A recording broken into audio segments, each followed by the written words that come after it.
पाहिजेत. हल्ली लोकांचं असं झालंय, मानवी देहाला जन्माला आलेला प्रत्येक मनुष्य चिंतन करण्यापेक्षा चिंता जास्त करतोय महाराज. आणि ती चिंता तिच्यापासून कसा आनंद प्राप्त करून घ्यायचा, त्याच्यापासून कसं समाधान प्राप्त करून घ्यायचं, याच्यासाठी ज्ञानोबराय तुकोबरायचे वचन आहात महाराज.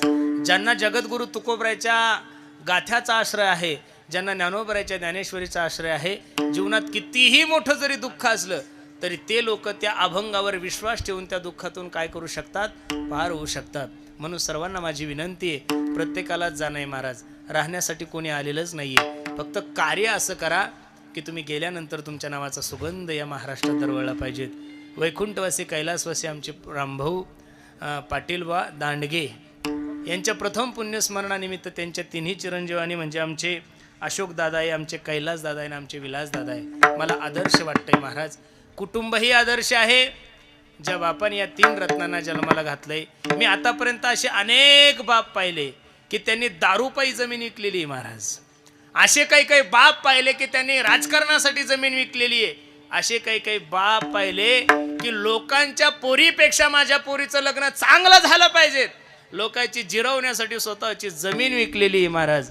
पण महाराष्ट्रामध्ये असे सुद्धा काही बाप आहे की आपल्या मुलांच्या शिक्षणासाठी ज्या रामभाऊंनी आपली सर्व जमीन विकली, म्हणून मी आदर्श नाव त्यांना दिलंय महाराज. एक सांगू का तुम्हाला, खरं कुटुंब घडवायचं कसं, आज तिन्ही मुलं तिन्ही क्षेत्रामध्ये चांगलं काम करत आहेत. मला असं वाटतं आमचे विलास दादा आणि त्यांची पत्नी सिंगापूरला एक चांगल्या कंपनीमध्ये काम करत आहेत. आणि आमचे अशोक दादा हे तर CEO आहेत, तेही चांगलं कार्य करत आहेत. आणि आमचे कैलास दादा, खरं सांगू का महाराज, आज हे सगळं नियोजन, हे सर्व मंडप, हे सगळं ऐश्वर ज्यावेळेस आमचे रामभाऊ पाहत असतील, ते ज्याही ठिकाणी असतील, वैकुंठात असतील, स्वर्गात असतील, जिथं असतील त्या ठिकाणून ज्यावेळेस पाहत असेल तर त्यांच्याही डोळ्याला धारा लागल्या असेल. तेही विचार करत असेल किती भाग्यवान बाप आहे मी की गेल्यानंतर सुद्धा माझ्या कुटुंबियांनी माझं एवढं सुंदर गुणगौरव केलाय. खरं सांगू महाराज, माणसाच्या जीवनातला बाप गेला की मनुष्य पोरका होतो महाराज. आपला बाप म्हातारा असू द्या आणि नुसता घरात जरी बसला असला तरी तो घराचा आधार वड आहे महाराज. सचिन तेंडुलकर यांना भारतरत्न पुरस्कार जाहीर झाल्यानंतर मीडियावाल्यांनी प्रश्न केला, सचिनजी कसं वाटतंय तुम्हाला? सचिन सांगतोय, आज मी क्रिकेट विश्वातील सगळ्यात मोठा व्यक्ती आहे. माझ्यासारखा क्रिकेटर याच्या अगोदरही झाला नाहीये आणि माझ्यासारखा क्रिकेटर याच्या नंतरही होणार नाहीये. मास्टर सचिन तेंडुलकर म्हणून अख्खं विश्व माझी ओळख सांगतंय. पण सांगू तुम्हाला, हा सगळा आनंद पाहण्यासाठी, हे सगळं सुख पाहण्यासाठी, हे सगळं ऐश्वर पाहण्यासाठी माझे वडील रमेश तेंडुलकर जिवंत असते तर मला अजून बरं वाटलं असतं. अरे छत्रपती शिवाजी महाराज या महाराष्ट्राचे राजे झाले गड्यांनो. सर्व किल्ले माझ्या राजाच्या ताब्यात आहे. 32 मन सोन्याच्या सिंहासनावर माझा राजा विराजमान आहे. सोन्याचं मुकुट माझ्या राजाच्या डोक्यामध्ये असताना राजा रडायला लागला. माझे जिजाऊ साहेबांनी प्रश्न केला, राजे काय झालं रडायला तुम्हाला? तुम्ही या महाराष्ट्राचे राजे आहात. 32 मन सोन्याचं सिंहासन तुम्हाला बसण्यासाठी आहे. हिरे माणिक मोती नौकर चाकर सगळ्या काही गोष्टी, मग रडता का?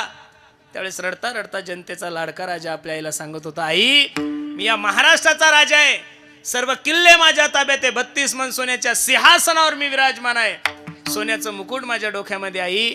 पण हे सगळं सुख पाहण्यासाठी, हा सगळा आनंद पाहण्यासाठी तुझ्या डोक्याचं कुंकू माझा बाप शहाजी राजा जर जिवंत असता तर मला अजून बरं वाटलं असतं. म्हणून एक सांगू का महाराज तुम्हाला, ज्या दिवशी जीवनातला बाप जाईल त्या दिवशी जीवनातला आधार वड जाईल. 2 गोष्टी लिहून ठेवा काळजावर माझ्या. 2 गोष्टी परमार्थ करणाऱ्या माणसाने पाप करायला भेलं पाहिजेत, एक, आणि संसार करणाऱ्या माणसाने आपल्या बापाला भेलं पाहिजेत. बस जीवनामध्ये तुम्हाला दुसरं काही करायची गरजच नाही महाराज. एवढं सुंदर शिक्षण आपल्या लेकरांना द्यावं. माझ्या मुलांचा शिक्षणासाठी बाहेर गावी जावं लागलं, त्यांना अडचण निर्माण झाली, म्हणून गावातल्या कोणत्याही मुलाला ती शिक्षणाची अडचण निर्माण होऊ नये, ती चळचळ त्यांना भासू नये, म्हणून एवढी सुंदर शाळा बांधण्याचा संकल्प सुद्धा हा त्यांचाच होता. म्हणून आदर्श माणसाच्या पुण्यतिथीनिमित्त या सर्व दांडगे कुटुंबियांनी सुंदर असा हा आदर्श कार्यक्रम ठेवलाय. मी जाता जाता फक्त एवढंच तुम्हाला ज्ञात करेल गड्यांनो, पैसों से खाना मिल सकता है, पैसों से भूख नहीं खरीद सकते आप लोग. पैसों से किताबें खरीद सकते हो, पैसों से ज्ञान नहीं खरीद सकते. पैसों से अच्छा बिछाना खरीद सकते हो, पैसों से नींद नहीं खरीद सकते.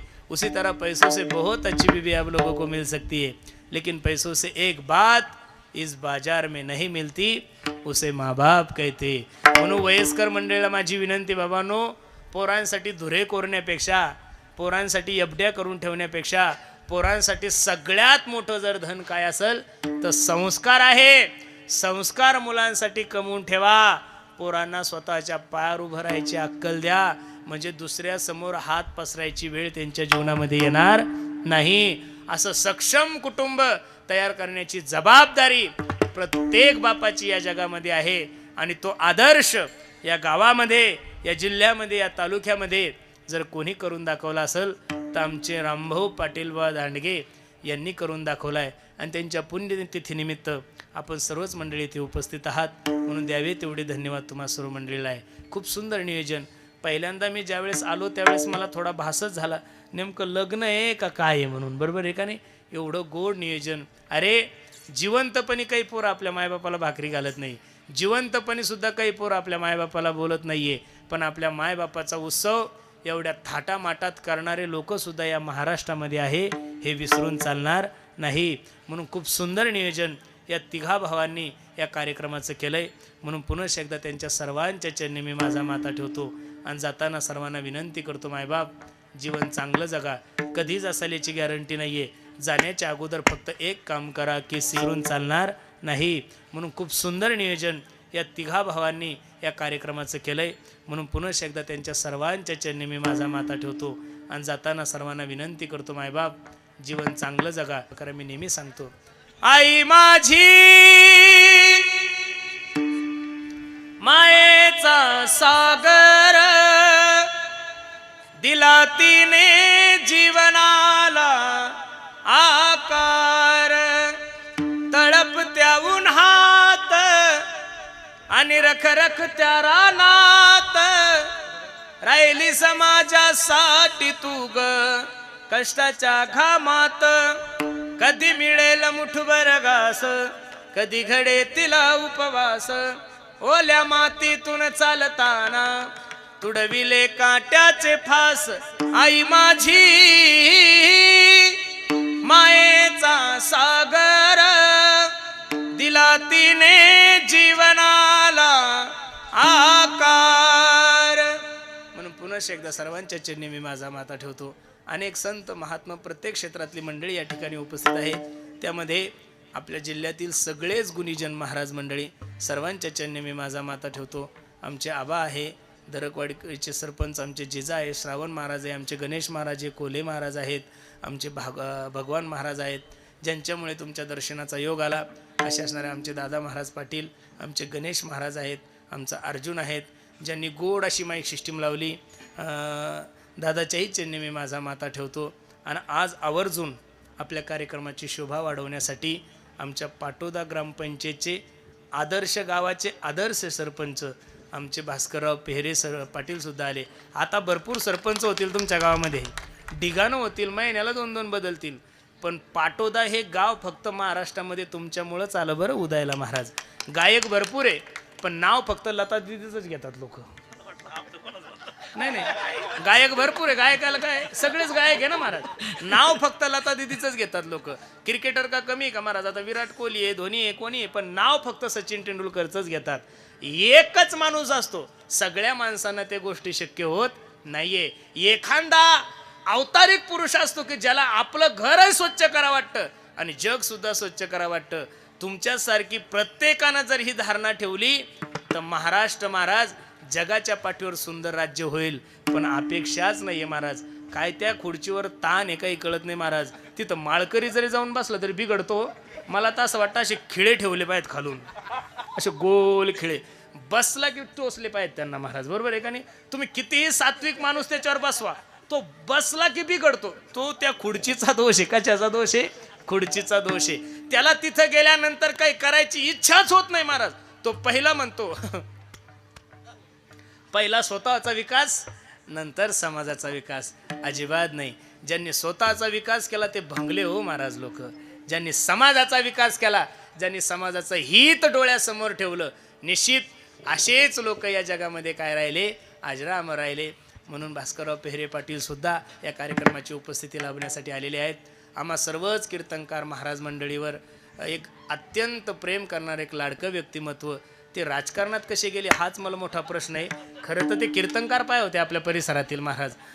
रामू काका शेळके हरिभक्तपरायण भागवताचार्य पाय होते. सगळे लक्ष ना महाराजातले जे, पण कस काय तिकडे गेले. अशा साध्या माणसाचा कसा तळा जमायचो हो, तिकडं लय चालू लोक लागतात मामा, तुम्ही एकदम साधे झाले. नाही नाही नाही नाही, सोपं नाहीये. आम्हा सर्वच महाराज मंडळीवर एक कुटुंबासारखं प्रेम करणारं, कोणाला कोणतीही अडचण आली तरी रात्री बेरात्री त्यांच्या संकटामध्ये उभं राहणार एक लाडकं व्यक्तिमत्व आमचे रामू काका आहेत. सर्वच मंडळी आहेत. तुम्ही सर्वांच्या चरणी मी माझा माथा ठेवतो. तुम्हा तिघा भावांना माझी एक विनंती आहे. तुमच्या बापाने तुमच्या शिक्षणासाठी स्वतःची जमीन विकली, पण भविष्यात तुम्ही आज एवढ्या चांगल्या पदावर आहात. तुमच्या बापाच्या पुण्याईमुळं तिन्ही भाऊ तुम्ही 3 क्षेत्रामध्ये चांगल्या उंचीवर गेलेले. भविष्यात आपल्या गावातल्या काही मुलांना जर काही शिक्षणाची अडचण उभी राहिली, त्यांना जर काही शिक्षणाला काही प्रॉब्लेम यायला लागला, तुम्ही सुद्धा त्यांच्यासाठी उभे राहा आणि त्यांच्यासाठी प्रयत्न होईल तेवढे करा. या कार्यक्रमाची खरी श्रद्धांजली जर काय असेल तर हीच तुमच्या वडिलाला खरी श्रद्धांजली असेल. तुम्हाला त्यांनी संकटातून मोठं केलंय. पण या महाराष्ट्रामध्ये असे बरेचसे काही लोक आहे महाराज की शिक्षणाची इच्छा आहे पण घरची परिस्थिती नाजूक आहे. नोकरी लागण्यासाठी योग्यता आहे पण पैसे भरल्याशिवाय नोकरी लागत. आता या तलाट्याच्या भरतीमध्ये किती घोटाळा झाला तुम्हाला तर चांगलं माहिती. एक कॅन्डिडेट 25-25 लाख रुपये भरावं लागलं.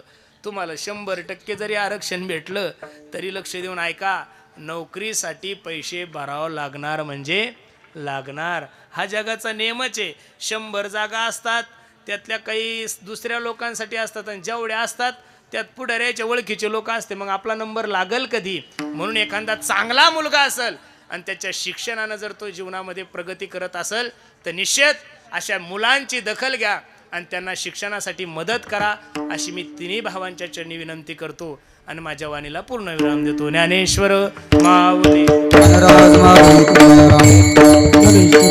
माझी विनंती तुम्हाला, दखल हा समाज घेतल्याशिवाय राहणार नाही. अरे ज्यांनी आध्यात्मिक क्षेत्रामध्ये चांगलं काम केलंय, ज्यांनी या समाजाला एकत्रित करण्याचं काम केलंय, ज्यांना व्यसनापासून दूर करण्याचं काम केलंय, ज्या साधू संतांनी या लोकांच्या गळ्यामध्ये पवित्र तुळशीची माळ घातली, असे बरेचसे महात्मे या महाराष्ट्रामध्ये की त्यांचं काय झालेलं आहे महाराज, मंदिरं झालेले. एक सांगू, राजकीय क्षेत्रामध्ये तुम्ही चांगलं काम करा, पुतळे होतील तुमचे. क्षेत्र कोणतंही असू द्या, त्या क्षेत्रामध्ये तुम्ही फक्त काय करा, चांगलं काम करा. परत परत या गोष्टी नाही मिळतो महाराज. गेलेली सत्ता तुम्ही प्रयत्न केल्यानंतर मिळू शकते, गेलेला पैसा कमवू शकता, गेलेली प्रॉपर्टी परत घेऊ शकता, पण जीवनामध्ये एक गोष्ट कधीच परत मिळत नाही. Life is not once more. किती पैसे खर्च केले म्हणजे 1 मिनिटाचं आयुष्य भेटल का? मला तर देवाचे उपकार मानायचे महाराज. मरणाच्या ठिकाणी वशिला चालत नाही पेरे पाटील, उपकार आहे देवाचे. जर मरणाच्या ठिकाणी जर यम मॅनेज झाला असता, म्हणायला काय हरकत आहे, यम जर समजा मॅनेज झाला असता तर आपल्यासारखे गरीबच मेले असते. हे मोठे मोठे बोके मेलेच नसते महाराज. यम न्यायाला आल्यानंतर त्यांनी चेक दिला असता, सांगितलं असतं आता पंचवार्षिक येऊ नको, पुढच्या पंचवार्षिकला ये. आता मोहरी काम पण नाहीये तिथं, कोणाचं चालत नाही ना. अरे देवाच्या बापाला सुट्टी नाही, तर तुमचं आणि माझं काय घेऊन बसले. म्हणून कधी जाईल गॅरंटी नाही, एक केव्हा जाईल याची. अरे चांगला माईक घेण्यासाठीचा या माईकची गॅरंटी आहे, चांगला आयफोन घेण्यासाठीचा आयफोनची गॅरंटी. माणसाची गॅरंटीच नाहीये. क्षणभंगूर नाही भरवसा, अरे सावध तोडा माया आशा, काही न चले मग गळा पडेल फासा, पुढे हुशार थोर आहे ओळसा गा. म्हणून राम राम स्मरा आधी, लाहो करा गाठ घाला मुळबंदी, सांडा वाहू घ्या उपाधी, लक्ष लावून राहा गोविंदी गा. म्हणून एवढा सुंदर नर्द तुमच्या आणि माझ्या जीवनात प्राप्त झालाय ना, ज्याची अपेक्षा देवांना सुद्धा करावी. शुकाचार्य भगवान राजा परीक्षितीला ज्यावेळेस भागवत सांगत होते त्यावेळेस स्वर्गातील देव अमृत कलश घेऊन आले आणि शुकाचार्यांना विनंती करतात, ओ बाबा हे अमृत आहे, हे पिल्यानंतर मनुष्य अमर होतोय, तुम्ही हे राजा परीक्षितीला पाजा आणि ते भागवत अमृताचं जे ज्ञान आहे तुम्ही ते आम्हाला द्या. त्यावेळेस शुकाचार्यांच्या मुखातले उद्गार किती गोडे पहा. क्व सुधा क्व कथा लोके क्व काचक क्व मनीर महान, ब्रह्म रातो विचारेन तदा देवांजहासह. कुठं स्वर्गातील अमृत आणि कुठं भागवत अमृत, दोघांची बरोबरी होणार, हिऱ्याची आणि गारगोटीची बरोबरी होणार नाही. सुरानामपि दुर्लभाहा, भागवतकार सांगतात सुरा म्हणजे देव, देवादिकांना ज्या गोष्टी दुर्मिळ आहे त्यात जर तुम्हाला आणि मला सहज प्राप्त होत असेल तर निश्चित या संधीचं सोनं करा. इहलोकीचा हा देह देव इच्छिता ती पाय. तुकोबराय सांगतात हे बघा. पण आम्हाला धन्यता प्राप्त कशामुळे झाली? दास विठोबाचे झालो. माणसाने दास होत असताना एक तर संताचा भाव नाही तर देवाचा भाव. हा पण काय झालंय, आपण संसाराचे दास झालोय महाराज. आणि संसाराचा दास होऊन फायदा काय हो महाराज? जे जे संसाराचे दास झाले ते मेले हो महाराज. त्यांचं काय शिल्लक राहिलंय? जब गया था दुनिया से दोनों हाथ खाली थे. हे काही तुमची माझी कथा नाही सांगत, मी सिकंदर राजाची सांगतोय. आज जवानी पर इतराने वाले कल पछताएगा हो. चढ़ता सूरज धीरे धीरे ढलता ही ढल जाएगा. ज्या सिकंदर राजाचा सोडून राजा रावण सुद्धा संसाराचा दास झाला. शुद्ध कांचनाची सप्तकोटी. 7 कोटी घरं सोन्याची होती त्याच्याकडे. किती कोटी घरं सोन्याची होती? 7 कोटी घरं. एकट्या राजा रावणाला 80,000 बायका होत्या. किती होत्या? तुम्ही फक्त मतदान मोजा आता. 80,000 बायका होत्या. किती? 80,000 बायका होत्या. 1,00,000 मुलं होते, 1,25,00,000 नातू होते. किती झालं? 3,05,000 मतदान घरचं झालं. भास्करराव बरं झालं ते तुमच्या संभाजीनगर जिल्ह्यामध्ये जन्माला नाही आलं, नाही तर खासदार सुद्धा रावण, मंडोदरी जिल्हा परिषद अध्यक्ष आपला नंबर नसता लागला काका. महापौर इंद्रजित. हा बरोबर आहे का नाही? अहो सगळं घरचंच आहे ना. आणि बाकीचे कोंबड्यावालं दारूवालं हे तर सोडून द्या. 7 कोटी घरं ज्याच्याकडे सोनाची होती त्याला काय मारा 2,000 मतदान दिलं असतं तर काय प्रॉब्लेम येतं? ताण घ्यायचं काम नाही. पण एवढा मोठा राजा रावण त्यानं सुद्धा संसाराचा दास होऊन प्रतिज्ञा केली होती की खारा समुद्र गोड करील 1, स्वर्गाला शिडी लावील 2 आणि सोन्याला सुगंध आणील 3. मग राजा रावणासारखा व्यक्ती जर संसारात अपूर्ण राहिला तर आपल्यासारख्या लोकांनी संसाराचं गणित सुटल म्हणून याचा विचार करायचा नाही. संसार करू नका या मताचा मी महाराजच नाहीये. प्रत्येकाने संसार करा, पण संसार करत असताना कमळासारखा करा महाराज. कमळाचा सगळ्यात मोठा एक चांगला गुण सांगू का तुम्हाला? कमळ कधीच चांगल्या पाण्यात उगवत नाही. कमळ हे गटारात उगवतं. आबा कशात उगवतं? गटारामध्ये.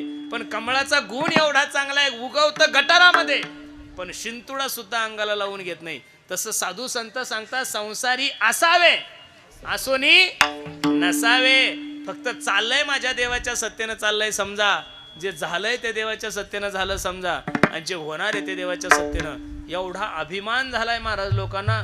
लोक डायरेक्टच म्हणतात महाराज मी जर मेलो ना, भाषा पहा त्यांची कशी असते. हा महाराज मी जर मेलो ना तर असं समजा की आमच्या वरुडचा सप्ताह उद्याच बंद पडतो. तू मर ना एकदा, तू मर. तुझ्यापेक्षा चांगला, तुझ्यामुळेच तर कीड पडली सप्ताह. तू मर ना एकदा. तू मेला की दुसऱ्या दिवशी चांगला सप्ताह. लोक काय बोलतील पेरे साहेब सांगताच येत नाही.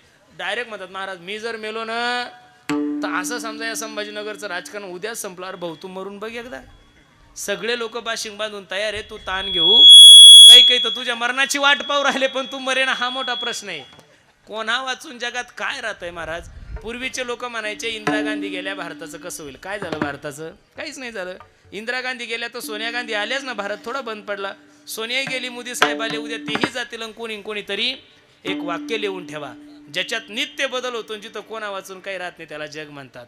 अरे तुमच्या कुटुंबातला जर एखादा व्यक्ती अपघातानं मेला आणि घाटीमध्ये जर नेलं आणि त्याचं PM करायला जर 4 तास उशीर असला तर लोक म्हणतात बाबा पहिलं खाऊन घ्या तदनंतर रडतात. पहिले तसं रडतही नाहीये. म्हणून तुम्ही ज्या तंद्रीमध्ये जगत आहात ती तंद्री सोडून द्या. एक मनुष्य खादीचे कपडे घालून स्मशानभूमीतून चालला होता. काय चालला होता? खादीचे कपडे घालून स्मशानभूमीतून चालला होता. एक हाडूक त्याच्या पायाला टोचलं आणि ते हाडूक त्याला सांगत होतं, ए वेड्या ऐक, एक दिन निकले सैर करणे मन में कई अरमान थे. काय गोड बोलत होतो ते हाडूक. एक दिन निकले सैर करणे मन में कई अरमान थे. एक तरफ हरियाली थी और एक तरफ स्मशान थे. पैर के तले छुपी हड्डी हड्डी के ये बयान थे. अरे चलने वाले चल संभल कर, हम भी कभी इंसान थे. महाराज जाणं या निसर्गाचा नेम आहे. फक्त तुम्ही जायचं कसं? संसाराचा दास होऊन आतापर्यंत संसाराचं वर्णन करत असताना महाराजांना सांगितलंय, फलकट तो संसार येते सार भगवंत येते सार भगवंत येते सार भगवंत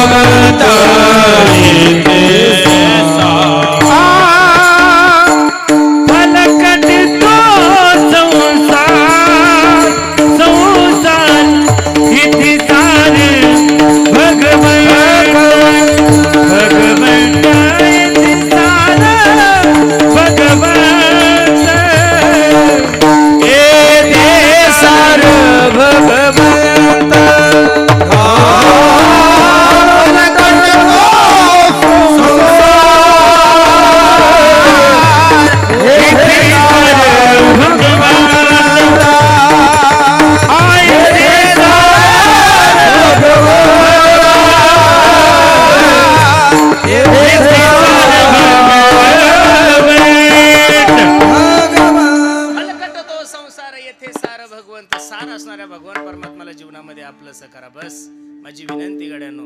परत परत या नरदे तुम्हाला प्राप्त न होणार. पुनरपि मरणम पुनरपि जननम पुनरपि जननी जठरे शयनम. किती वेळा जन्म यावे नित्य व्हावे फजिती.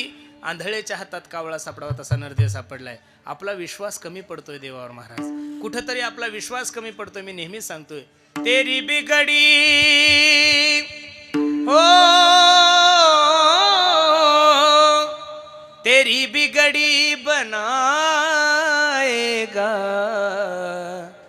विश्वास जरूरी है. विश्वास ठेवा त्या देवावर. मी दररोज कीर्तनातून सांगतोय एका माणसाची डोक्याची सीर ब्लॉकेज झाली महाराज. मग संभाजीनगरच्या सगळ्यात मोठ्या महागड्या हॉस्पिटलमध्ये त्याला भरती केलं. 4 तास ऑपरेशन झालं. ऑपरेशन थिएटरच्या बाहेर ज्यावेळेस त्या म्हाताऱ्याला काढलं त्यावेळी डॉक्टरने बिल 25 लाख रुपये काढलं होतं. जुनं म्हातारं होतं. 70-75 80 वय होतं त्याचं. ते बिल पाहिल्यानंतर म्हातारं जोऱ्या जोऱ्यात रडायला लागलं. ढसाड रडायला लागलं. डॉक्टर माळकरी होता. डॉक्टरला दया आली. ओ बाबा ऐका ना, ते बिल जर तुम्हाला थोडं जास्त वाटत आलं तर त्यातले मी 10-5 लाख रुपये कमी करतो. फक्त तुम्ही रडू नका. तुम्ही माझ्या आजोबासारखे दिसतायत. म्हातारा हसलं. डॉक्टरला सांगतं वेड्या अरे मी संभाजीनगरचा आहे रे. समृद्धी महामार्गामध्ये माझी 12 एकर जमीन गेली. त्यात काही डाळिंबाचे झाडं होते, काही आंब्याचे झाडं होते. 4-5 विहिरी लोकांच्या सांगण्यावर मी खंदून ठेवल्या होत्या. खूप पैसा काढला मी. ताण नको घेऊ. 6 ते 7 कोटी रुपये बॅलन्स आहे माझ्या खात्यावर. हे बघ तू 50 लाख रुपये जरी बिल काढलं असतं तरी मी 2 मिनिटात ते बिल पे केलं असतं. एवढा श्रीमंत मनुष्य. डॉक्टराला आश्चर्याचा धक्का बसला. बाबा एवढे जर तुम्ही श्रीमंत आहात, एवढी जर तुमच्याकडे प्रॉपर्टी, एवढे जर तुम्ही खानदानी आहात तर ते 25 लाख रुपयाचं बिल पाहून तुम्ही रडता का?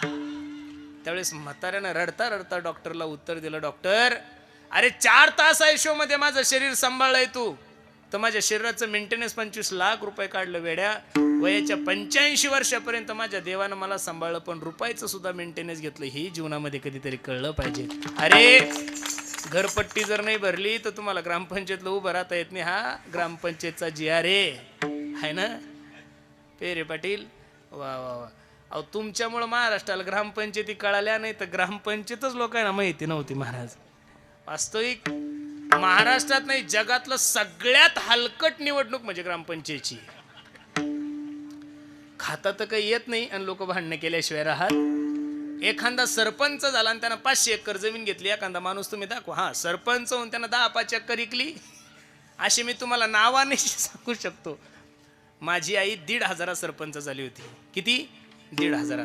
फक्त 2 वेळेस चहा पाजला होता. महाराजाची माय म्हणून लोकांनी सरपंच केलं होतं. तिला बहुमताने सरपंच केलं, पण तिला काहीच कळत नव्हतं. सही सुद्धा मी शिकवली होती. म्हणलं माय तू अशी अशी सही करत जाय.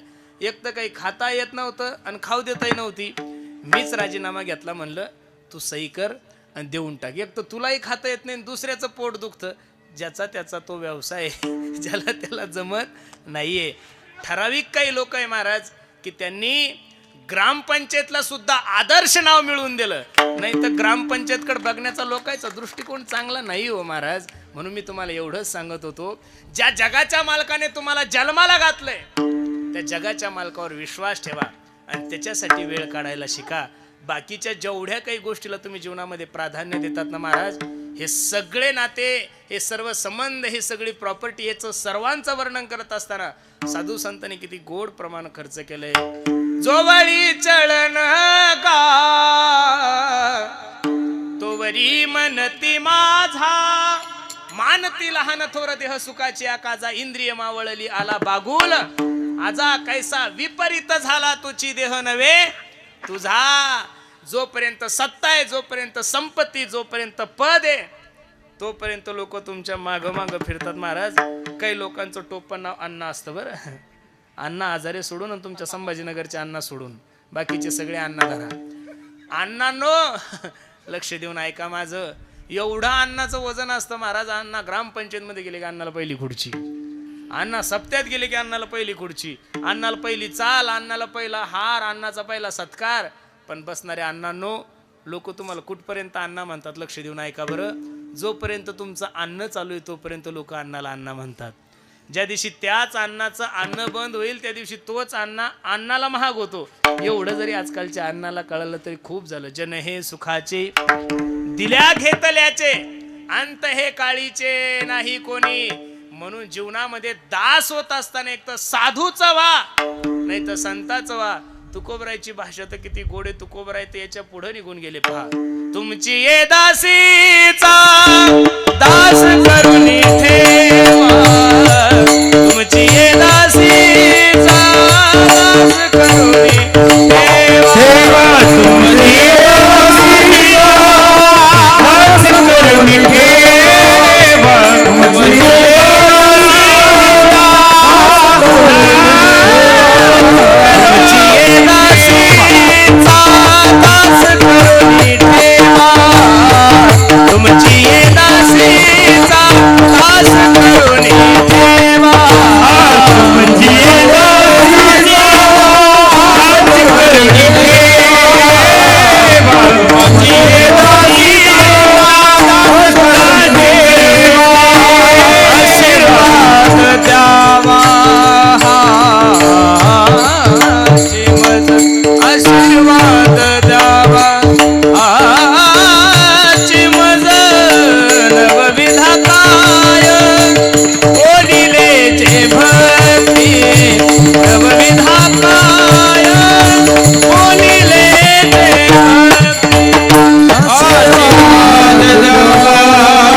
तुमची कशातच नाहीये महाराज. लोकांना सेवक व्हायची इच्छा राहिली नाहीये, लोकांना मालक व्हायचं. काय व्हायचंय? आणि मालक होण्यात काय मजा आहे महाराज? एक सांगू तुम्हाला, साखर होण्यात मजा नाही हो, साखर खाण्यात मजा आहे महाराज. साखर जर झाले तर साखरेला साखरेची काय चव होणार आहे? म्हणून लक्षात द्या, सेवा करा. सेवा करत असताना सेवेला जेवढं महत्व आहे तेवढं कशालाच नाही. दासत्व निकट हनुमंते पै केले. अख्खं रामायण पहा महाराज तुम्ही. अख्ख्या रामायणामध्ये जेवढा हनुमंताच्या नावाचा उदो उदो झाला तेवढा कोणाच्या नावाचा झालेला नाहीये. जेवढा भरताच्या नावाचा उदो उदो झाला तेवढा कोणाच्याच नावाचा झाला नाही. का? माणसाने दास झालं पाहिजेत. तुकोबराय सांगतात, ऐका ना, धन्य आम्ही जन्म आलो आणि दास विठोबाचे. विठोबाचे दास व्हा. आणि विठोबाचे जर दास झाले तर संसाराचे दास होण्याची गरज पडणार नाही. हे जीवन जगत असताना, या जीवनाची वाटचाल करत असताना कोणाला काय होण्याची अपेक्षा आहे, कोणाला काय होण्याची अपेक्षा आहे, पण पद सुद्धा असं घ्या की त्या पदावरून तुम्हाला कोणी हकललं नाही पाहिजेत महाराज. तुम्ही किती मोठे पदाधिकारी व्हा, तुम्ही देशाचे राष्ट्रपती व्हा, पण कधी ना कधी तुम्हाला माझी हा शब्द लागणार म्हणजे लागणार. पंतप्रधान व्हा, माझी लागणार. आमदार व्हा, खासदार, कोणतंही पद घ्या, त्या पदाला कधी ना कधी गच्छंती आहेच.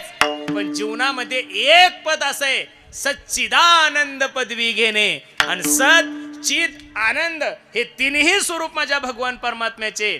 आणि त्या भगवंताच्या पदाला आरूढ व्हा. आयुष्याच्या साधने सच्चिदानंद पदवी घेणे. सत म्हणजे अविनाशी, जे कालही होतं, जे आजही आहे आणि जे उद्याही आहे, त्याला सत्य म्हणतात. सत्य तू सत्य तू सत्य तू विठ्ठला. सत्य साच खरे नाम विठोबाचे. आपण कालही नव्हतो आणि उद्या असाल काही सांगता येत नाही. म्हणून आपण जाणारे आहोत. म्हणून सच्चिदानंद पदवी घेणे, आयुष्याच्या साधने सच्चिदानंद पदवी घेणे. धन्य आम्ही जन्मालो, दास विठोबाचे झालो. विठोबा रघुमार जय जय. हरी विठोबा रघुमाई, विठोबा रघुमाई, विठोबा रघुमाई, हे विठोबा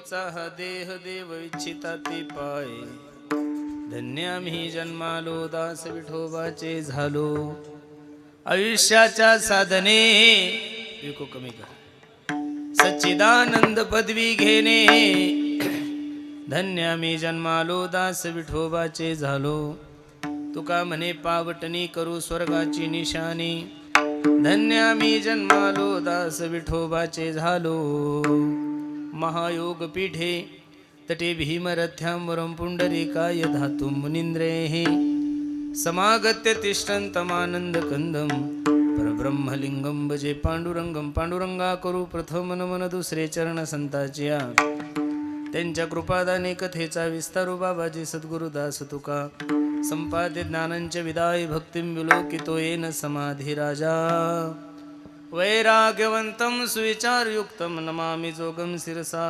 गुरुंतं इह लोकीचा हा देह देव इच्छिता ते पाहे धन्य आम्ही जन्मालो दास विठोबाचे झालो.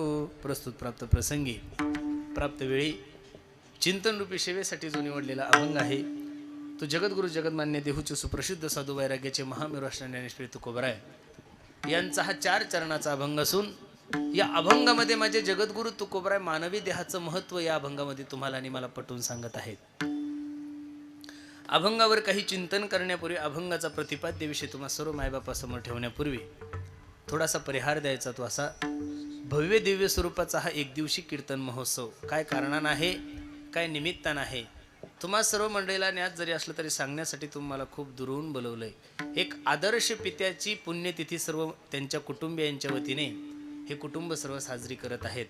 आमचे कैलासवासी रामभाऊ पाटील दांडगे यांच्या प्रथम पुण्यस्मरणानिमित्त त्यांच्या प्रथम वर्ष श्राद्धानिमित्त त्यांच्या कुटुंबियांनी खूप सुंदर नियोजन केलंय आणि त्यानिमित्त तुम्हा सर्व मायबापाच्या दर्शनाचा योग माझ्या जीवनामध्ये प्राप्त झालाय. पुण्यतिथ्या दररोजच करतोय महाराज वर्ष श्राद्ध दररोजही करतोय. काही लोकांची इच्छा नसली तरी वर्ष श्राद्ध करावं लागतात. एक काही लोकांची इच्छा नसते आम्हाला कीर्तनातून त्यांचं वर्णन करायचं पण आता कीर्तन ठेवलं म्हणून गध्याला सुद्धा बाबूराव म्हणावं लागतं. कधी कधी होतं तसं.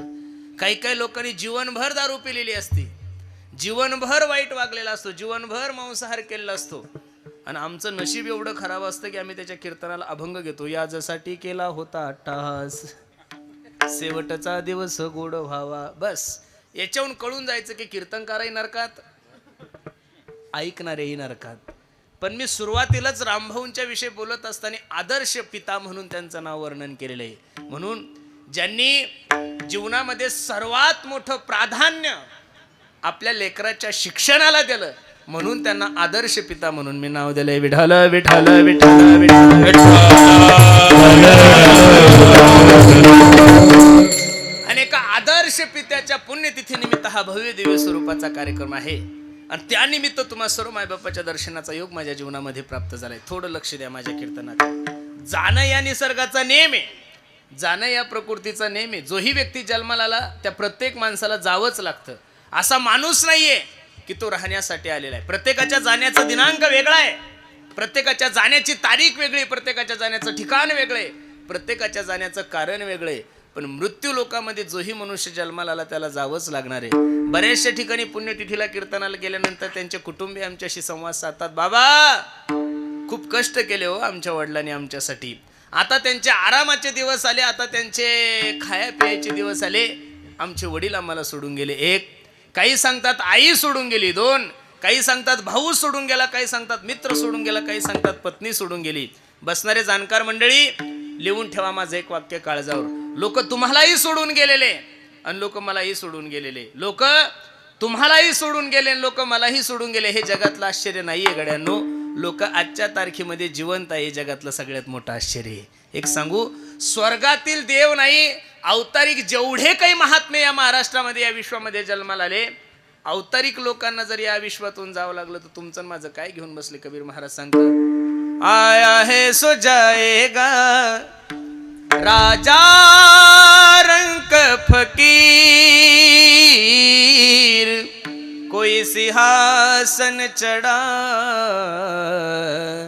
कोई बंधा जंजीर. एक वाक्य सांगून जाईल. अरे विश्व ज्या मालकाने निर्माण केलंय, ज्या भगवंताने ही एवढी सुंदर सृष्टी निर्माण केली, त्या विश्व मालकाच्या बापाला जर या मृत्यू लोकाची यात्रा संपून जावं लागली, तर तुमच्या आणि माझ्या बापाचं काय घेऊन बसले? एथ नाही उरो आले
जाणकार मंडळीला एवढंच सांगायचं, जाणं तुमच्याही हातात नाही, जाणं माझ्याही हातात नाहीये. फक्त एक वाक्य तुम्ही माझं लक्ष देऊन ऐका गड्यांनो. जाणं तुमच्या हातात नाही, जाणं माझ्या हातात नाही, पण कसं जायचं हे तुमच्याही हातात आहे, कसं जायचं हे माझ्याही हातात आहे.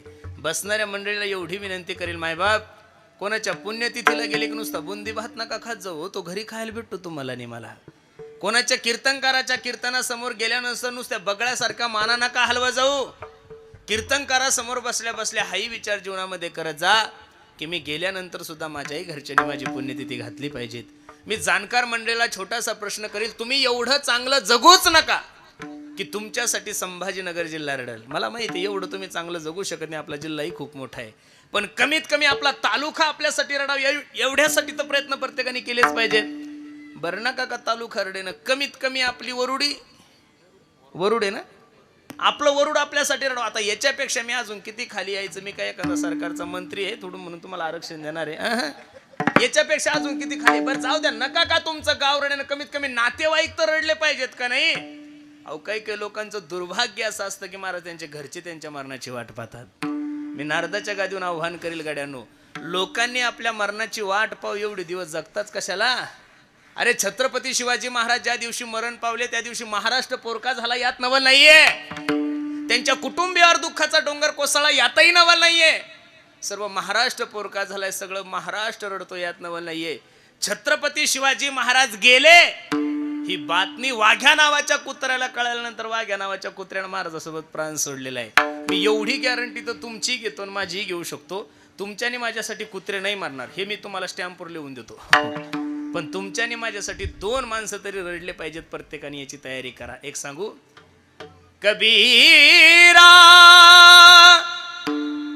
कमी करा आवाज, कबीरा हो कबीरा हो कबीरा, कबीरा जब हम पैदा हुए जग हसे हम रोए, ऐसी करनी कर चलो जग रोए हम हसे. असं जीवन जगा दादा की तुम्ही गेल्यानंतर तुमच्या नावाचा सुगंध या महाराष्ट्रात दरवळला पाहिजेत.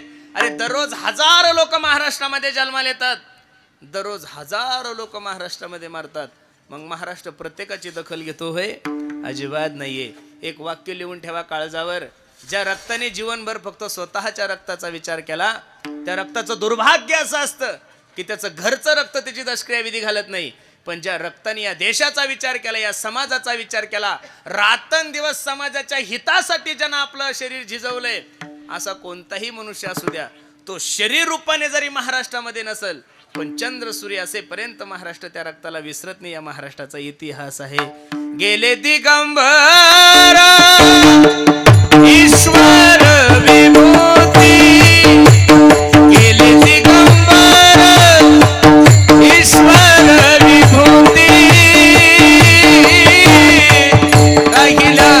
कीर्ती जगामाची जगामाची राहिल्या त्या कीर्ती जगामाची अखिली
राहिल्या त्या कीर्ती जगा माझी. म्हणून सर्वांना माझी विनंती गड्यानो, अगदी अनमोल किमतीचा नरदे तुमच्या आणि माझ्या जीवनामध्ये प्राप्त झालाय.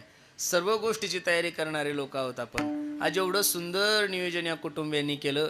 एवढा गोड मंडप आहे, माईक सिस्टीम आहे, सगळे नामांकित गायक वादक आहेत, बसणाऱ्या लोकांसाठी कूलरची व्यवस्था आहे, ते झाल्यानंतर सुंदर स्वादिष्ट जेवण, हे सगळं जे नियोजन केलं हे काही एका दिवसाची तयारी नाही महाराज, त्याला कमीत कमी 2 महिन्याचा कालावधी लागलाय हे सगळं नियोजन करण्यासाठी. मग सगळ्या गोष्टीची तयारी करताय तुम्ही, अशी गोष्टच नाही की तिची तयारी करत नाहीये महाराज.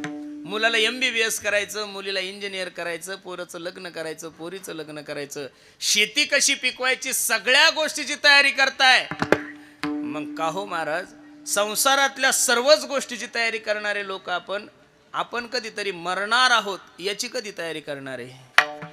तुम्ही म्हणसाल महाराज मरणाची काय तयारी? मरणाची सुद्धा तयारी आहे ना महाराज. एक क्षण सुद्धा भगवंताच्या चिंतनाविना वाया न जाणं ही तुमच्या आणि माझ्या मरणाची तयारी आहे. ऐका लक्ष देऊन. कबीर महाराज सांगतात, श्वास श्वास पर कृष्ण भजी, वृथा सास ना खोए, ना जाने इस श्वास की आवन होए न होए. प्रत्येक क्षणाला देवाचं चिंतन करा. एक क्षण सुद्धा माझ्या भगवंताच्या चिंतनाविना वाया न जाणं ही तुमच्या आणि माझ्या जन्म जाण्याची तयारी आहे. खूप गोड अभंग मी तुम्हा सर्व मायबापांच्या सेवेसाठी घेतलाय. अगदी थोड्या वेळामध्ये मला या अभंगाची भूमिका तुम्हा सर्व मंडळी समोर ठेवायची. अभंग जगद्गुरु तुकोबरायचा आहे, 4 चरणाचा आहे. या अभंगामध्ये माझे जगद्गुरु तुकोबराय तुम्हाला आणि मला या देहाचं महत्व पटवून सांगत आहेत. पण काय आहे माहितीये का, जी गोष्ट माणसाला प्राप्त आहे, जी गोष्ट माणसाला साध्य आहे, तिच्याविषयी माणसाला कधी महत्व कळालंच नाही महाराज.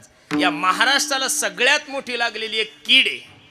कोणती एक कीड म्हणतात त्याला, काय म्हणतात? कीड. या महाराष्ट्राची सगळ्यात मोठी एक शोकांतिका आहे. इथं जिवंतपणे कोणाचं महत्व कळलंच नाही महाराज. माणसाला सिद्ध होण्यासाठी माणसाला मरावं लागतं, ह्या महाराष्ट्राचा नियम आहे महाराज. मी दररोज कीर्तनाच्या माध्यमातून सांगतो, अरे सिंधुताई सपकाळ ही अनाथाची माय होती. अवघ्या महाराष्ट्राला नव्हे देशाला कळण्यासाठी त्या बिचारीला मरावं लागलं हो महाराज. मोबाईलच्या स्टेटसद्वारे कळालं की ही अनाथाची माय होती. जिवंतपणे त्या माय माऊलीनं काय कार्य केलंय, जिवंतपणे तिनं किती गोमाला कशासाठी दिले. सुभाषितकार सांगतात, हस्तस्य भूषणम दानम. हाताचं भूषण काय आहे? दान करणं, सेवा करणं. या कंठाचं भूषण काय? कंठस्य भूषणम, फक्त भगवंताचं चिंतन करणं. हे पायाचं भूषण काय? जवळ हे सगळं सिद्ध आहे. हात चालावया पाय तव तू आपले सोहित पाहे तीर्थयात्रे जाये चुकू नको. वेळ येतोपर्यंत परमार्थ करा 1, वेळ येतोपर्यंत राजकारण करा 2, वेळ येतोपर्यंत व्यवहार करा, वेळ येतोपर्यंत संसार करा. वेळ निघून गेली, वय झालं ना महाराज, काहीच फायदा होत नाही. 70-75 वर्षाचा माणूस आहे, गज त्याच्या खात्यावर 100 कोटी, फायदा काय आहे? पार त्यानं सिंगापूरहून बदाम आणले पण फायदा नाही ना काका. जसे खातो तसेच बाहेर येतात, ते पडतच नाही ना, पचनच होत नाहीये. गंज गिर गाईचं तूप खातो काय आणि कपिला गाईचं दूध पितो का, काहीच फायदा होत नाही.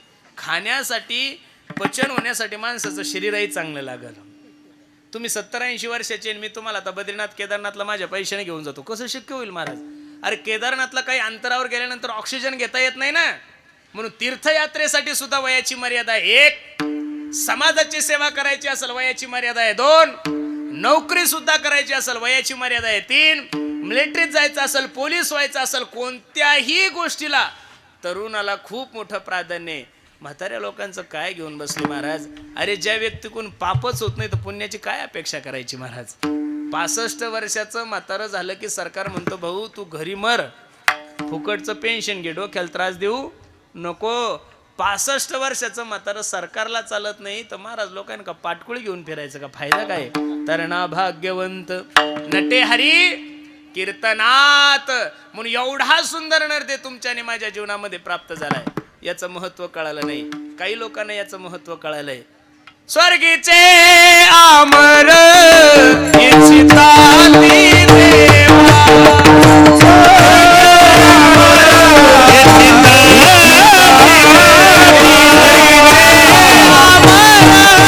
इच्छिताती देवा, स्वर्गीचे आमर इच्छिताती देवा,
स्वर्गातील देवांना कळलं की मानव देह प्राप्त झाल्यानंतर मनुष्य काही करू शकतो.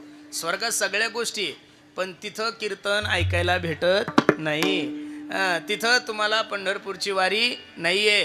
तिथं तुम्हाला गायन जरी एखाद्या गंधर्वाचं ऐकायचं असेल तर पुण्य खर्च करावं लागतं, तेव्हा गंधर्वाचं गायन ऐकायला भेटतं. तसं भेटत पुण्य संपादन केल्यानंतर मनुष्य स्वर्गात जातो.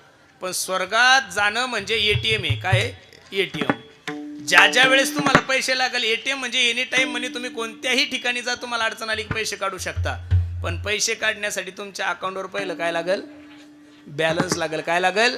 बॅलन्स. तसं पुण्याचं बॅलन्स साचल्यानंतर मनुष्य स्वर्गात जातो.